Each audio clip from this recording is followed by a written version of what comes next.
పార్వతీపురం మన్యం జిల్లా పాచిపెంట మండలం అంబవలస గ్రామంలో ఏర్పాటు చేసిన మెగా పాడి పశువుల పంపిణీ కార్యక్రమాన్ని మంత్రి గుమ్మడి సంధ్యారాణి ప్రారంభించారు. రైతుల సంక్షేమానికి కూటమి ప్రభుత్వం ఎంతగానో కృషి చేస్తుందన్నారు మంత్రి.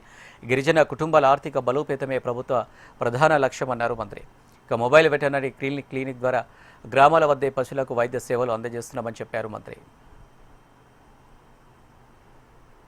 మనం పాడి పశువులు పంపిణీ పెట్టినా ఏ కార్యక్రమం చేసినా ఇదంతా రైతుల కార్యక్రమం. ఈ రైతుల కార్యక్రమంలో మనం అందరం కూడా రైతులకి ఈ మధ్య కాలంలో అన్నదాత సుఖీ భవాలో 20,000 రూపాయలు పూర్తిగా పడిందా లేదా అనే ఉద్దేశంతో నిన్న ఈ రోజు రేపు 3 రోజులు కూడా రైతుల ఖాతాలో డబ్బులు పడ్డాయా లేదా అని ఎంక్వైరీ చేయడానికి ఒక కార్యక్రమం పెట్టారు.